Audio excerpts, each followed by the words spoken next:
Shalom peuple de Dieu, de partout où vous nous suivez. C'est l'émission La vérité qui a franchi. Nous venons continuer notre thème parler de l'enfer.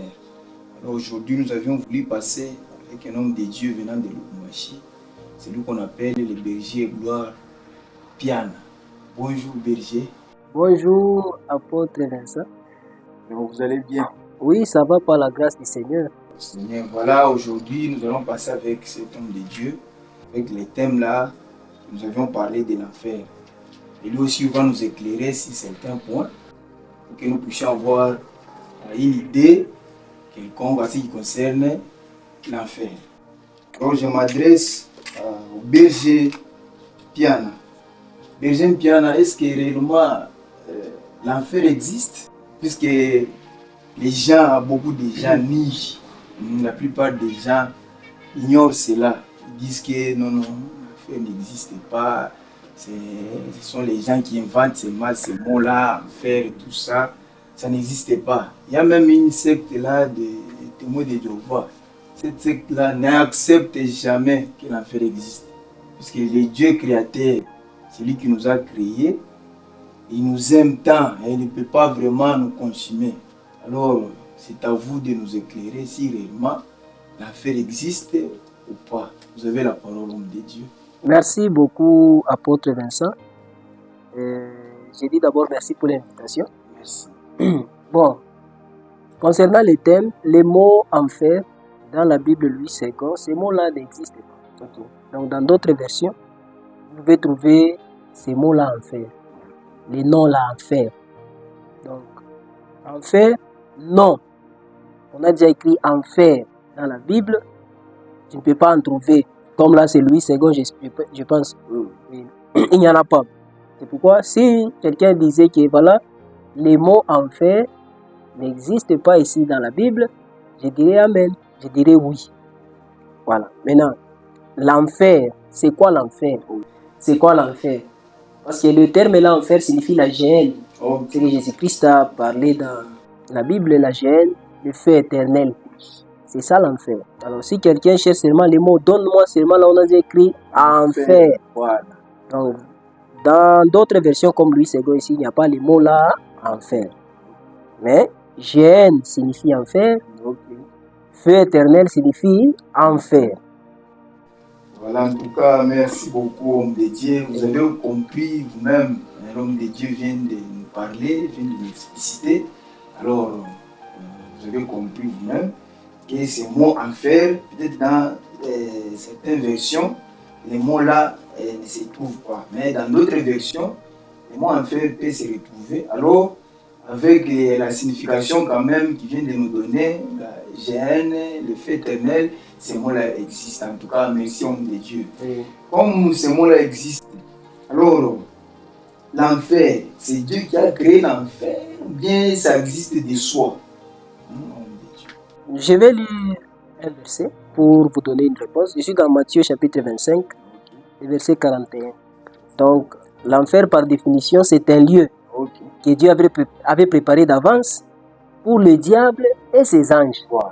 Donc, l'enfer n'est pas venu de soi, ou la géhenne n'est pas venue de soi, le feu éternel n'est pas venu de soi, mais c'est un lieu que Dieu avait préparé d'avance. Donc, avant que celui qu'on appelle aujourd'hui diable puisse pécher, l'enfer était là. Donc, c'est un lieu que Dieu avait préparé d'avance, avant même que Lucifer puisse pécher et ses anges. Donc, nous allons lire l'écriture dans Matthieu 25, 41. Matthieu 25, 41, disons. Oui. Ensuite, il dira à ceux qui seront à sa gauche, oui. Retirez-vous de moi, oui. maudits, allez dans le feu éternel qui a été préparé pour le diable et pour ses anges. Voilà. Donc, l'enfer a été préparé pour les diables et ses anges. En d'autres termes, l'enfer a été préparé pour celui qui pécherait parmi les anges les premiers.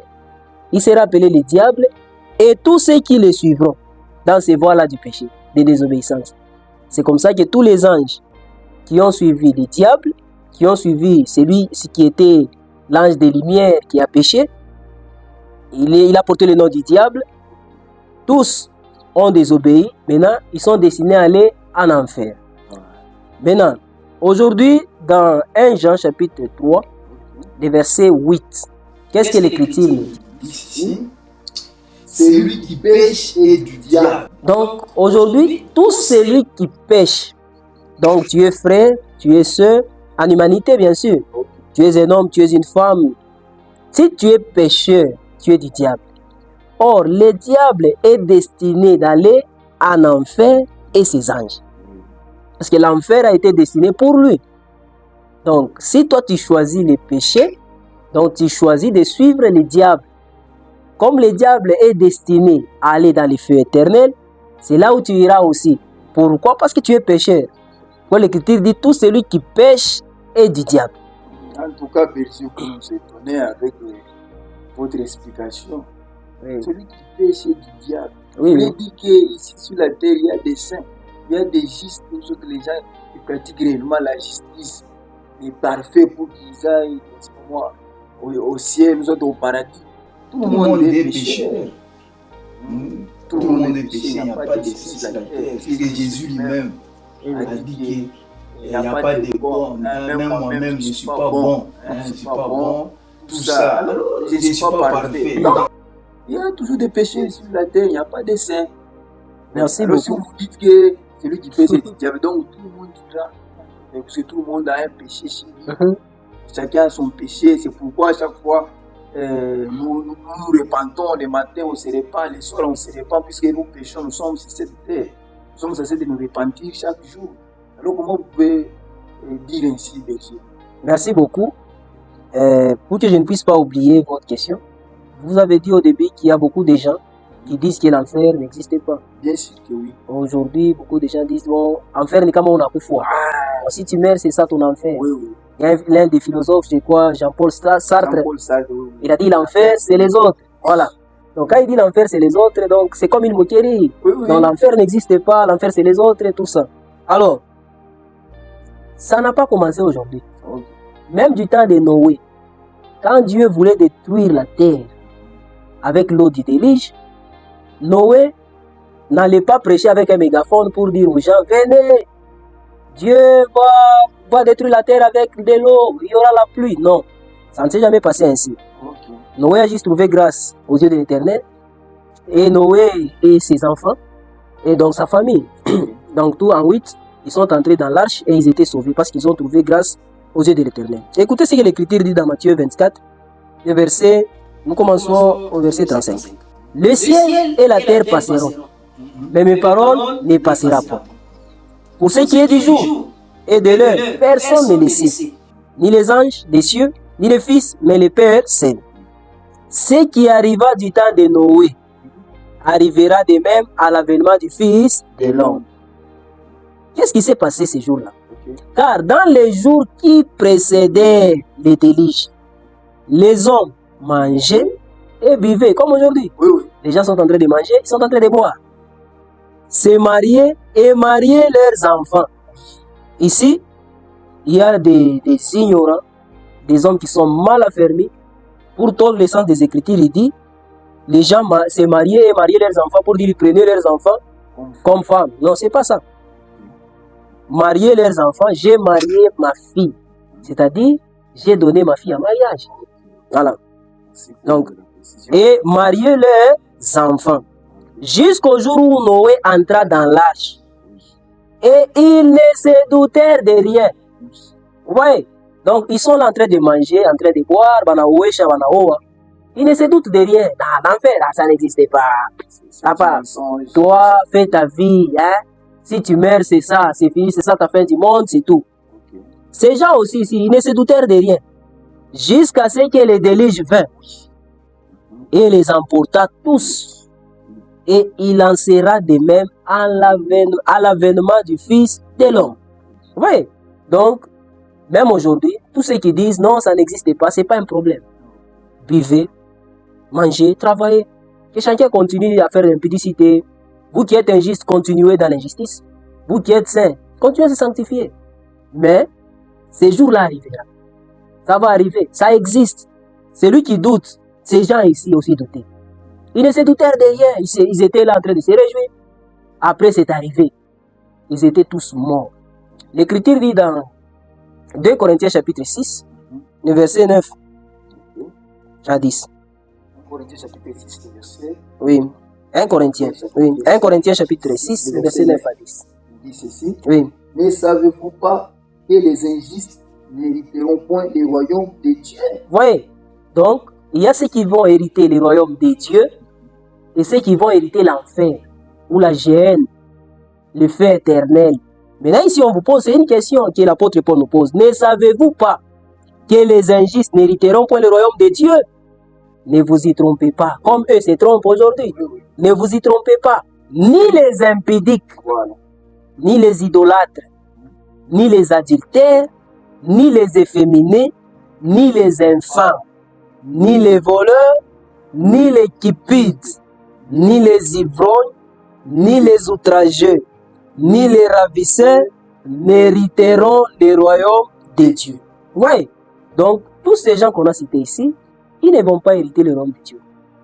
C'est pourquoi nous revenons dans 1 Jean 3, 8, on dit, tout celui qui pêche est du diable. Or, le diable, l'enfer a été préparé d'avance pour le diable et ses anges. Vous voyez? Donc, aujourd'hui, si l'homme pêche, il est du diable. C'est-à-dire, il est aussi destiné à aller où? En enfer. C'est pourquoi les choix que l'homme fait aujourd'hui révèlent sa destination.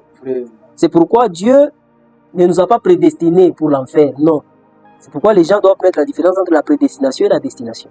C'est vrai? Oui, oui. Qu'est-ce que vous voulez dire par là, monsieur? Vous voulez nous compliquer ou quoi? Non, non, c'est-à-dire... Si Dieu n'a pas prédestiné, maintenant, ça c'est bon.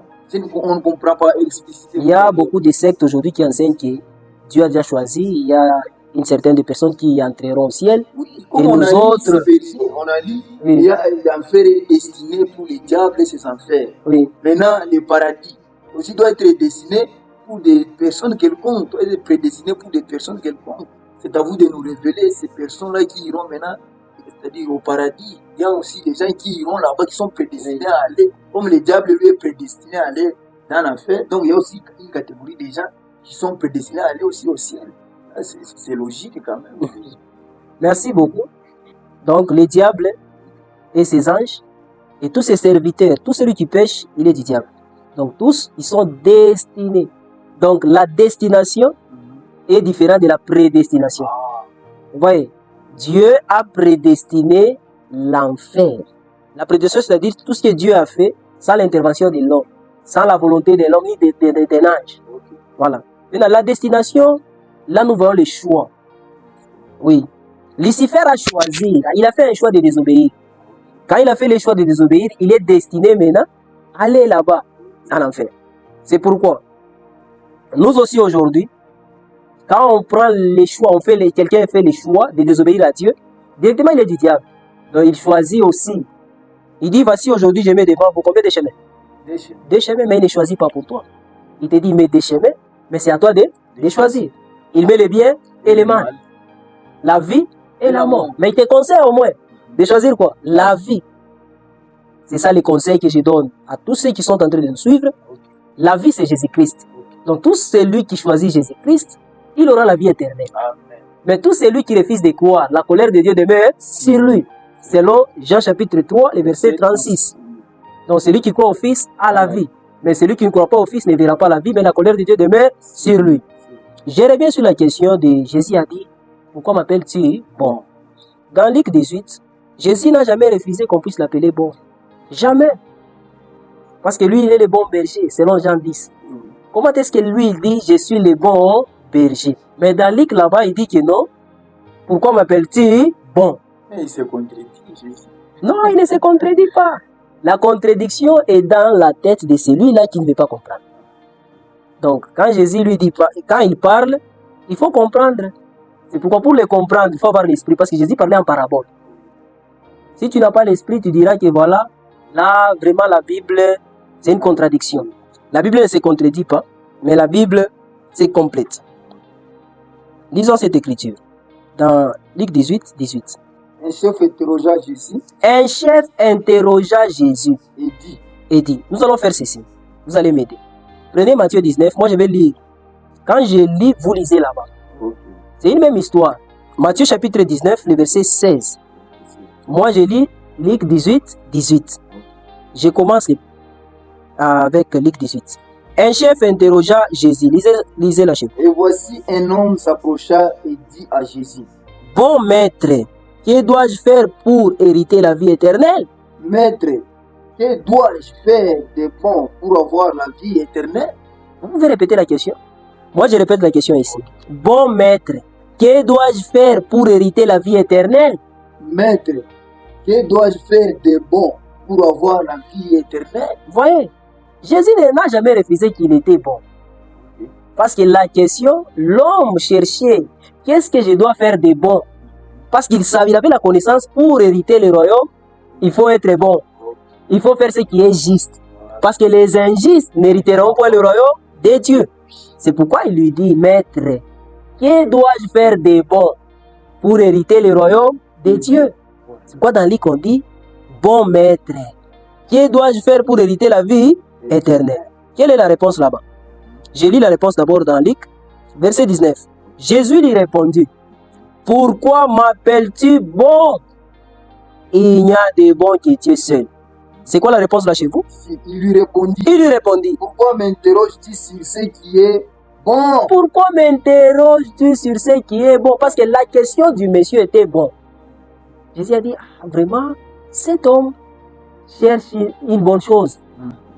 Que dois-je faire de bon pour hériter la vie? Ma question est rare, Léo. D'abord, cet homme était riche, selon que les Écritures le témoignent.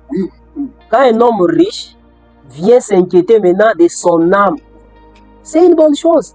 Il dit, que dois-je faire de bon pour hériter la vie éternelle? Ma soeur, mon frère, qu'est-ce que tu dois faire de bon pour hériter la vie éternelle? Tu dois aussi te poser cette question. C'est ce que cet homme riche a fait. C'est pourquoi Jésus lui a dit quoi? Qu'est-ce que Jésus lui a répondu? Un seul est le bon. Un seul est le bon. Donc, si tu veux aller au ciel, lui, Jésus, quand il vient, il présente le Père.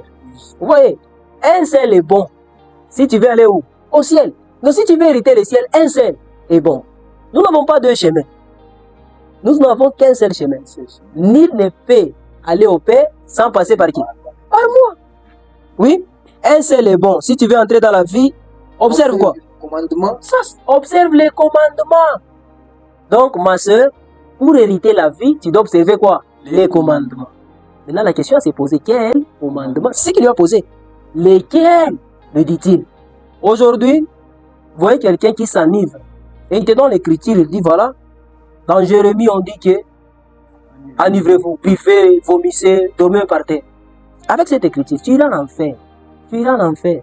Parce que tout celui qui pratique aujourd'hui la loi de Moïse n'est pas sauvé. Oui. Parce qu'aujourd'hui, les gens sont perdus avec la loi de Moïse. C'est pourquoi ici, le Messie pose la question. Un seul est le bon si tu veux entrer dans la vie. Observe les commandements. Lesquels, lui dit-il? Quelle est la réponse de Jésus? Jésus répondit, Oui. Tu ne tueras point. Là, Jésus répète quoi? La loi de Moïse. Parce que si tu ne connais pas Moïse, tu ne reconnaîtras pas Jésus. Parce que pour reconnaître Jésus, tu dois d'abord accepter Moïse. C'est ce qu'eux faisaient dans leur temps. C'est pourquoi ces gens ici, ces messieurs étaient juifs, ils devaient d'abord reconnaître Moïse, parce que Moïse était un pédagogue qui nous conduisait vers Christ. Si tu ne reconnais pas Moïse, ça sera pour toi impossible de reconnaître le Christ. C'est pourquoi il dit, observe les commandements, lesquels? Tu ne tueras point. Tu ne mettras point d'adultère, tu ne déroberas point, tu ne diras point de faux témoignages, Oui. honore ton père et ta mère, et tu aimeras ton prochain comme toi-même. Le jeune homme lui dit, Le jeune homme lui dit, j'ai observé toutes ces choses, que me manque-t-il encore? toutes ces choses, j'ai déjà observé. Que me manque-t-il encore? Écoutez bien la réponse de Jésus. Jésus lui dit, Oui, si tu veux être parfait, très bien. va, vends ce que tu possèdes, donne-le aux pauvres, et tu auras un trésor dans le ciel. Oui, viens et suis-moi. Le problème, c'est de suivre maintenant Jésus. Donc aujourd'hui, si tu observes la loi de Moïse sans suivre Jésus, tu es maudit. Comment ça? Oui, Or Jésus lui a posé des questions pour qu'il sache que cet homme était en train d'observer la loi de Moïse. Et réellement, Fait-on observer la loi de Moïse? Oui, Jésus l'a aimé et puis il a dit, ça ne te suffit pas. Et nous aussi, nous devons accepter la loi de Moïse. Oui. Et peut-être les commandements aussi de Jésus, nous pouvons mélanger les deux. Nous, on ne refuse pas la loi de Moïse. Nous acceptons toute la Bible. C'est les Saintes Écritures, parce que la Bible dit toute écriture est inspirée. Donc, et l'Ancienne Alliance, et la Nouvelle Alliance, nous utilisons tout. C'est pourquoi nous lisons et la loi de Moïse et la loi de Christ. Mais nous pratiquons la loi de notre temps. Parce que pour aller en enfer ou pour aller au ciel, tous nous devons comparaître devant le tribunal de Christ. Selon 2 Corinthiens chapitre 5 verset 10. La Bible dit, tous nous devons comparaître. Donc nous allons passer tous au jugement. Et chacun sera jugé par rapport à la loi de son temps. C'est pourquoi dans Romains chapitre, 2:12, on dit, tous ceux qui ont péché sans la loi périront aussi sans la loi. Et tous ceux qui ont péché avec la loi seront jugés par la loi. En tout cas, vous avez. C'est pourquoi tout celui qui a péché sans la loi de Moïse sera condamné, pas par la loi de Moïse. Mais par quelle loi péché? Non, avant la loi de Moïse, il y avait la loi. Là, c'est un autre sujet, nous allons en parler. Avant la loi de... Parce que la loi qu'avait Abraham, ce n'est pas la loi qu'avait Moïse. Je vais donner un exemple. Abraham a marié Sarah, qui était sa sœur. Ils étaient des frères. Abraham dit lui-même dans Genèse 22, il dit, il est vrai qu'elle est ma sœur, seulement elle n'est pas fille de ma mère, elle est fille de mon père, mais elle est devenue ma femme. Vous voyez, nous arrivons dans Lévitique 18, le verset 9, Moïse dit c'est l'inceste. Tu ne découvriras pas la nudité de ta sœur, née dans la maison ou née hors de la maison. Donc Abraham, lui qui a marié Sarah, Dieu vient et dit, Abraham c'est mon prophète. Pourquoi? Parce qu'au temps d'Abraham, aucune loi condamnait l'inceste. Oui, c'est pourquoi Jacob est allé chez Laban, chez son oncle. Il a pris Léa et Rachel, des sœurs, dans la même maison. Dieu n'est pas venu les condamner. La polygamie n'était pas un péché. L'ivrognerie n'était pas un péché du temps de Moïse et avant même le temps de Moïse. Mais aujourd'hui, les ivrognes n'hériteront pas le royaume des cieux. C'est-à-dire, un ivrogne du temps de Moïse ira au ciel. S'il était juste, oui. Mais l'ivrogne de notre temps ira en enfer. C'est pourquoi chacun doit connaître la loi de son temps. Ma soeur, mon frère, tu seras jugé par quelle loi? Mais aujourd'hui, tu es là en train de pratiquer la loi de Moïse. Mais le jour du jugement, on ne va pas te juger par rapport à la loi de Moïse. Tu dois d'abord connaître je suis de quel temps. C'est ça qui nous tue. C'est pourquoi un homme de Dieu, un véritable serviteur de Dieu, doit d'abord te dire les commandements de ton temps dans la Bible. Mais toujours dans toute la vie. Non! Aujourd'hui, les commandements de notre temps. Nous les trouvons où justement? Ok. Merci beaucoup. Les commandements de notre temps, nous allons les trouver de Matthieu, Apocalypse. Tu ne peux pas les trouver dans Malachie, non. Donc dans la Nouvelle Alliance, c'est là où nous trouvons la loi de Christ. La loi de l'Esprit, la loi royale. C'est là où nous trouvons cette loi qui nous sauve aujourd'hui. C'est pourquoi la loi de Moïse, quand moi je médite cette loi de Moïse, je regarde la loi de Moïse, je dis voilà, c'est comme ça que Dieu a marché avec eux. Comment il marche avec nous aujourd'hui? C'est pourquoi la circoncision dans leur temps. Tu dois être circoncis si tu crois. Selon la chair. Mais aujourd'hui, ce n'est plus la circoncision de la chair. Maintenant, nous sommes dans la circoncision du cœur. Pourquoi je crois au signal qu'il est déjà... Vraiment, en tout cas, Berger, merci beaucoup pour votre présence. Nous sommes tellement bénis, C'est le berger Piana qui vient fraîchement de Lubumbashi. En tout cas, il nous a bénis par cet éclaircissement. En tout cas, nous disons merci. Prochainement, nous allons continuer pour avoir encore des éclaircissements. Merci berger. Merci beaucoup, apôtre. Merci beaucoup.